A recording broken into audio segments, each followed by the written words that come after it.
How is it such a better crisp camera when it's facing him? Must be all those lights. I had the same issue with Double or Nothing. Yeah, back and forth, chop for chop, blow for blow. Oh, yeah. Yeah. This crowd, after going to Double or Nothing, look at this crowd. Still dead. Not in there, like, few people on their feet and all that. I got frustrated in Double or Nothing because everyone kept standing there. It was for a good reason. They were into it. This guy doesn't look like. Look at this. I can't. That guy doesn't look like he's in it. Holy shit! Holy shit! Did you see that? Now, CM Punk looks like he's having. Let's fast forward one to the end. And 1, 2, spear. OTC!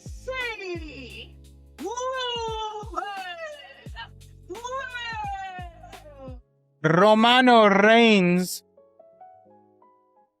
He's your new champ and still champ. Will he be still champ tomorrow night? The whole point of that was just to get you guys something to start this conversation. All right, guys. This next one has been sitting for a couple weeks now because everyone all of a sudden this week started asking the question, where is CM Punk?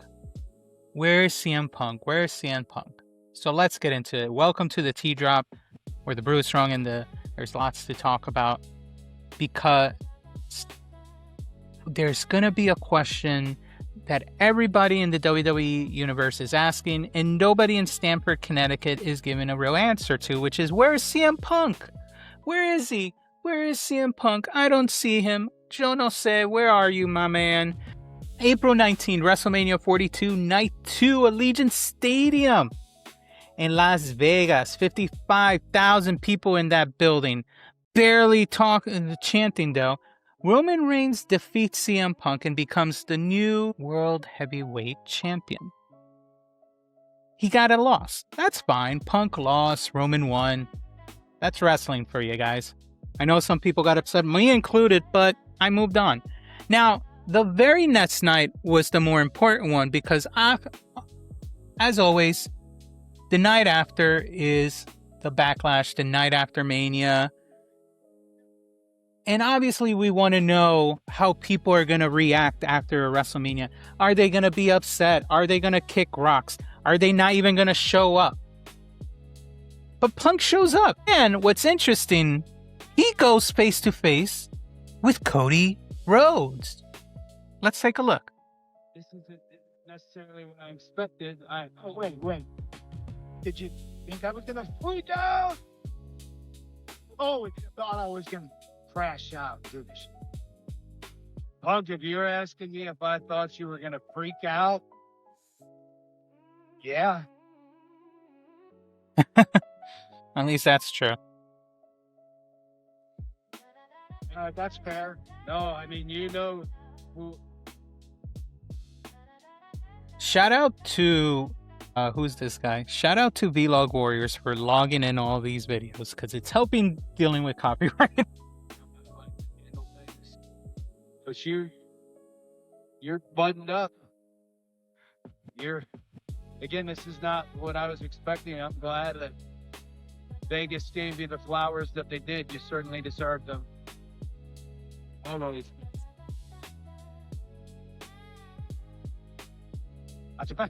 I gotta know what I'm supposed to do. I'm just standing here feeling and looking like a loser.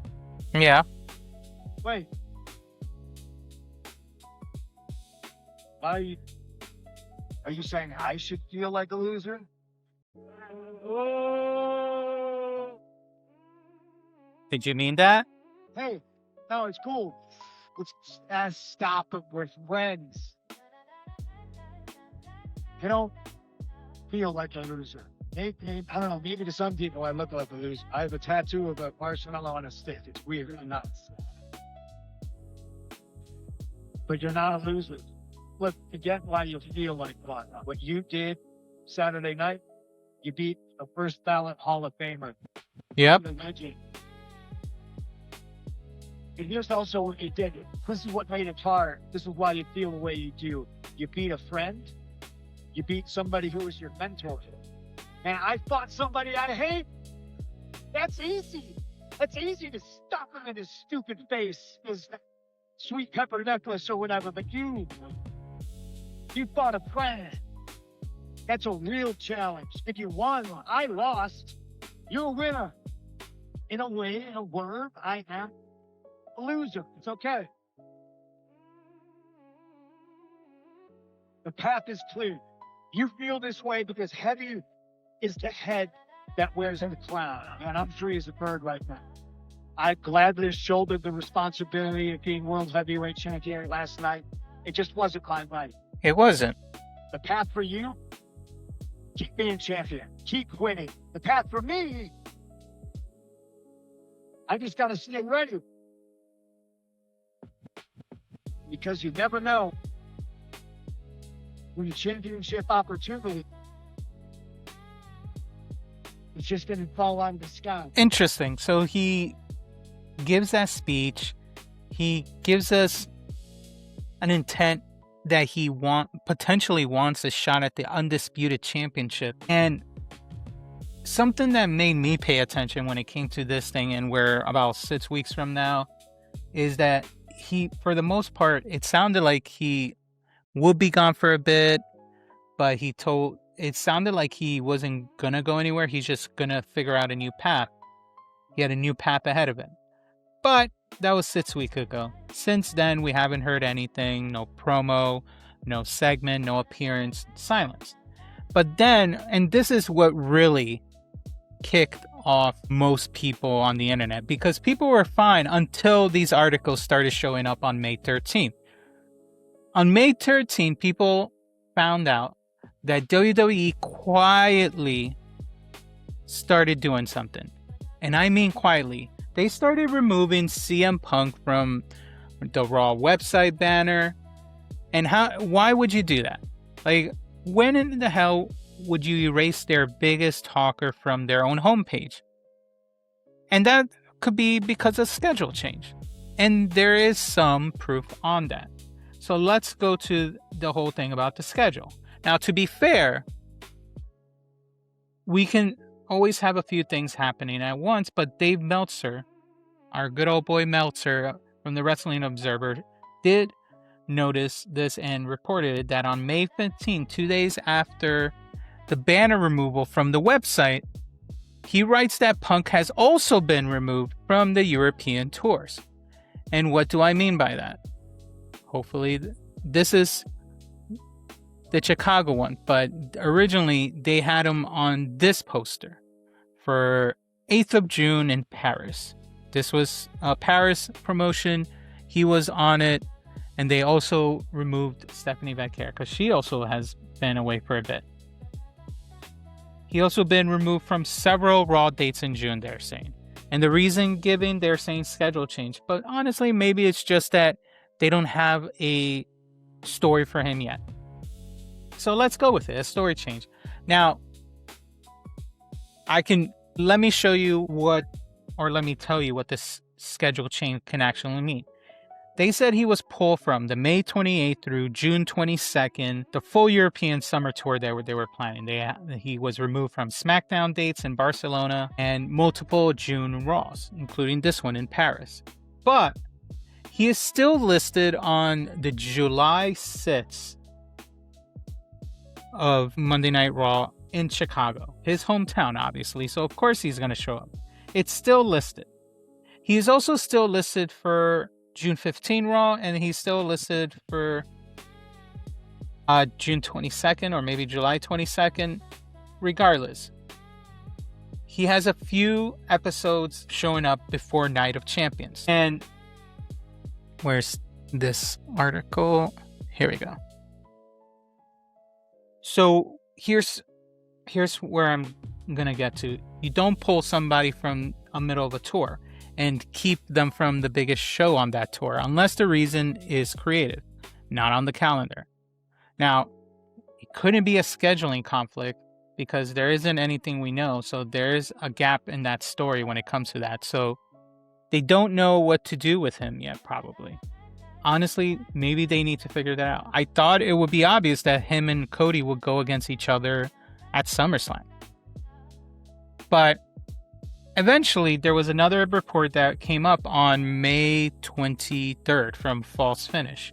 And that one is also confirmed by Fightful Select about this story, so we can take this with some grain, I guess. And they said CM Punk is currently awaiting on creative to return from TV. So he's waiting for creative to tell him what's his next move. Punk's schedule and creative were shifted after WWE made the decision to move Gunther to SmackDown, along with bringing Jacob Fatu to Raw to feud with Roman Reigns. So right now, the trajectory is Gunther facing Cody at Clash in Italy. I guess the intent was for CM Punk to do it, even though that's pretty soon. And obviously, Jacob is now dealing with Roman. Now, what it might be with all that is that Punk loses the World Heavyweight title at WrestleMania, but then Punk pivots to challenge Cody Rhodes for the Undisputed title. At least that's what everyone thought based on the promo from Raw. Then WWE moved Gunther to SmackDown. Gunther is now, as I told you, challenging Cody on May 31st, which is tomorrow. And on the Raw side, they had the Backlash match between Roman and Jacob, where Roman defended the World Heavyweight title and won. But Fatu is not done, so they're going to have their match at Clash of the Castle as well. So they have all these things, and there's not one spot available yet for Punk. So what's the point of him showing up? And until WWE figures out who Punk feuds with next, he's going to be waiting. He could just stay home with his wife at this time, rest. It honestly, just because he's not on the show, guys, it doesn't mean he's buried. It doesn't mean he's injured. It's just, he doesn't have any even backstage heat. At least that's what we're being told. So it just means, we have a schedule change story that is, for the most part, accurate. And the real reason is that creative has no story for him yet. And until then, we just need to just wait. But honestly, it would be great if WWE just says that and stop pretending that there's something wrong, or making us believe there's something wrong. But that's their choice to F with our brains at this point. Anyway, let's talk about, if this is the case, then let's talk about SummerSlam. Just waiting on his release due to no creative direction. Yeah, imagine that. But let's talk about SmackDown, because honestly, I can give you a thought, but it just means a lot of things need to happen correctly tomorrow in order for my thoughts to be true. If you've been locked in since the top of this story so far, let me know what you guys think so far in the comments, just like Chef Mako did just now. But while you guys doing that, let me ask you something. Do you think WWE had a plan for Punk after WrestleMania? Or do you think they booked themselves into a corner? Drop that thought in the comments as well. And as always, don't forget to hit the like in this video, because this is where I'm going to get at. The best talker on Monday Night Raw roster, a 7-time world champion, has been invisible for 6 weeks, and the explanation is just as simple as schedule change, and we just have to wait. But when it comes to SummerSlam, I'm sure there's plans for him, and in fact there are. So on May 18th, WrestleVotes dropped a report that CM Punk is currently planned to be part of WWE SummerSlam 2026 plans. At least that's the word from inside the company. SummerSlam 2026 will continue being a 2-night event on August 1st and 2nd, and this year it will be in Minneapolis. That's so far the target that they have with CM Punk. Now, who does he face? And this is where I think is going to get really interesting, because there's the obvious option, which is the Roman Reigns rematch, but I don't think based on what happened at the end of WrestleMania, that's going to happen. But we'll just entertain this option for now. Punk lost the World Heavyweight title to Roman Reigns at WrestleMania, obviously. So there might be, in some sense of the word, unfinished business there. But as you know, Roman Reigns is currently occupied with Jacob Fatu. And they're going to go on to Tribal Warfare tomorrow night. I personally don't think they're going to give Jacob the win. And Roman's going to continue the belt. He's going to continue holding it until SummerSlam. Who should be the one taking the title from him, in my opinion? Obafemi. I mean, it's already planted. There are seeds already planted. For one, Obafemi called out Roman Reigns during the post show at SummerSlam Night 2. He called him out. Then Roman Reigns rebutted. Now, obviously, Roman, being Roman, isn't going to say, you're too young for this, you're not ready for this. The same way he said it to Jacob Fatu. So in all honesty, what would be the best option? I think they should put him in the King of the Ring match in the tournament and make him win. Just make him win, because the winner of the King and Queen of the Ring gets a title shot at SummerSlam. So since Obafemi's already on Raw and so is Roman Reigns, it only naturally makes sense if we really want to push him as the next big thing, similar to Brock Lesnar. Brock Lesnar won the biggest prize of them all within a short span of time from him showing up in WWE. Why not do the same for Obafemi? Finish the feud tomorrow at Clash in Italy with Brock Lesnar. Brock Lesnar tried to make him think that he was done and trick him during the entrance, take him out and all that. You just made him more mad, and instead of the match being quickly done, it might become a torture sentence for better or for worse. Maybe the match will be longer, but at the end of the day, Obafemi still freaking wins. And that's it. And then he challenges Roman. They set up that story. They build it up, so on and so forth. It could be a blockbuster of a match if they play the cards right. So with that put in mind, then that gives you an opening for option number 2. Cody Rhodes for the Undisputed Championship. This could be a money match. People were hoping for this match. Some people were for WrestleMania, but it didn't happen. As you know, on the April 20th, Punk told him that you never know when an opportunity strikes. So if Cody survives Gunther at Clash in Italy, maybe we'll see a Punk versus Cody match. How we actually get there, that will be something that the writers will need to let us know. Anyway, speculation from the IWC, and that's the best part. And we hear what the IWC has to say. People floated even Obafemi versus CM Punk. Femi has been running open challenges. He's been putting bodies on the map for months. Why not have Punk as the veteran name to validate Femi's rise? Maybe he shows up out on Monday Night Raw and challenges him. Maybe he still loses. But yeah, that could work. Why not? Maybe they do it in the Chicago Monday Night Raw. We'll see. In his hometown of Allstate Arena, why not? He cuts a promo, throws Obafemi over. He names himself as his next opponent. And then somehow from there, they go their separate ways for SummerSlam. But anyway, IWC loves going all over the place, but that's one thing I can agree with. So anyway, let me hear your take when it comes to this. When do you think CM Punk will show up? Will it be at SummerSlam? Will it be at Night of Champions? Will it be tomorrow night? Let me know in the comments. And as always, if the tea hit right, hit the like and subscribe, and I'll see you on the next video.